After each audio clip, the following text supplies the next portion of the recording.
Hello, what's up mga ka-DIY? So ngayon, dumating na yung parcel natin. Subukan nating ipaayos dun sa pinagpapayusan natin mismo ng cellphone pag masisira sila. Let's unbox it. Parang gusto kong i-try tuloy ngayon ayusin. Meron siyang extra tools. Yan, para maayos LCD ng ating cellphone. Sige, try natin ayusin. Ang ganda ng pagkakabalot, ang lapad at ang kapal ng kanyang foam. Eto na siya. Ang kapal, no? Ang ganda ng pagkakabalot. Bagong LCD ng ating Huawei Nova 5T. Subukan nating ayusin. First time ko to gagawin. Total cellphone ko naman, walang problema. Nanghinayin kasi ako bumili ng bago kasi kapanahonan niya, nasa ano din to 19 ang isa. Dalawa sila. Ito siya yung Huawei Nova 5T. Sayang din. Palitan lang natin itong kanyang LCD. Subukan natin kung kaya. Alright, so let's do it. Pag-practicean natin yung cellphone natin. Kaysa naman ipaayos natin dun sa bayan, sobrang mahal ng singil, nasa 800 to 1.5 ang singil nila. Sige, try natin. Hindi gumana, di paayos natin sa labas. Pero pag gumana, di goods, di ba? First time. Sige, tuloy natin. So meron tayong cutter, blade. Try natin, ito yung napanood ko sa YouTube DIY lang tayo. At pang-ipit. At eto nga, sinimulan ko ng bakbakin dun sa likod niya. And there we go. Tanggal na agad. Sure. Buksan na natin. Palitan lang natin tong lapagan kasi yung mahina yung mata ko.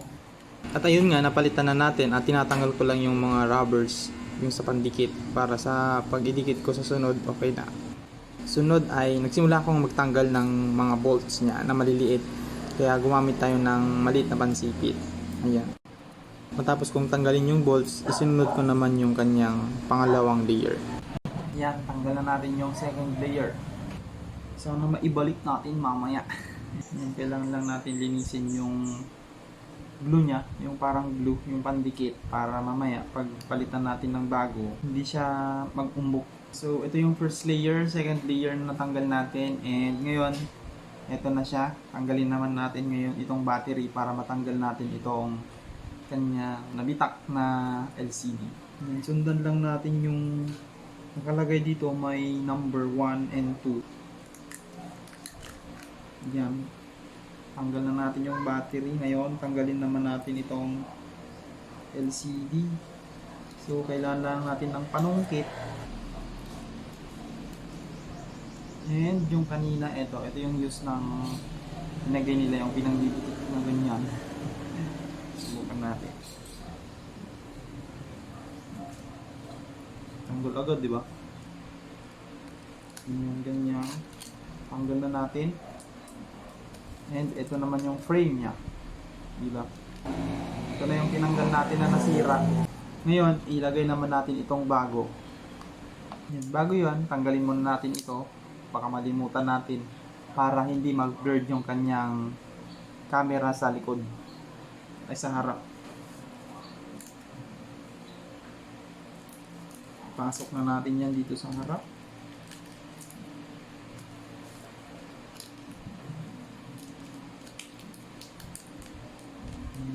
Yan, sa bawat galaw dapat maingat tayo para sa ganun hindi masira yung kanya pyesa. Baka mamaya may magunting tayo. So, all goods pa naman, sayang naman kaysa bibili tayo ng bago. Since kahit na year 2019 model pa to ng Huawei Nova 5T. Ano niya, perfect kasi siya for mid-range. Mas gusto ko kung ikumpara sa ibang mga cellphones ngayon, no.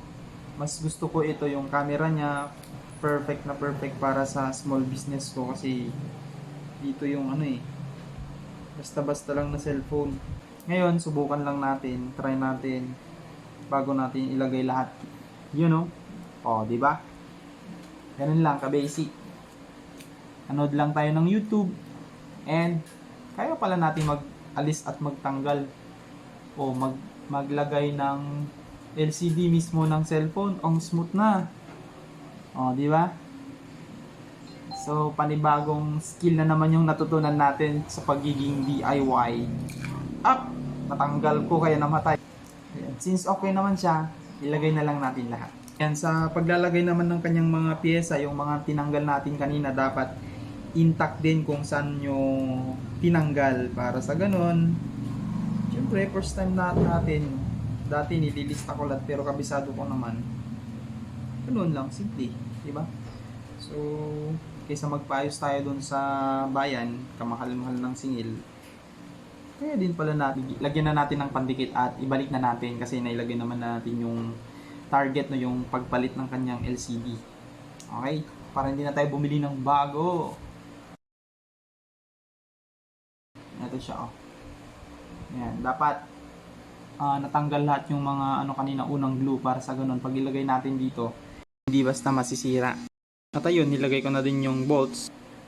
Tcharan! O, diba? Diyan na ilagay na natin. And there we go. O, diba? Alright, pwede na ulit tayo makipag-count me in. Yan, palitan natin agad ng kanyang tempered glass. Ayan, so ito na siya ngayon. Nilagyan muna natin ng rubber band para sa ganun ay mag-firm agad yung kanyang pagkakadikit. So, alright, yun lang muna ngayon and thank you po sa panonood. Additional skill and knowledge again. This is Arman Lazaga, your Mr. Madiscarder. Alright, thank you sa panonood. Babush!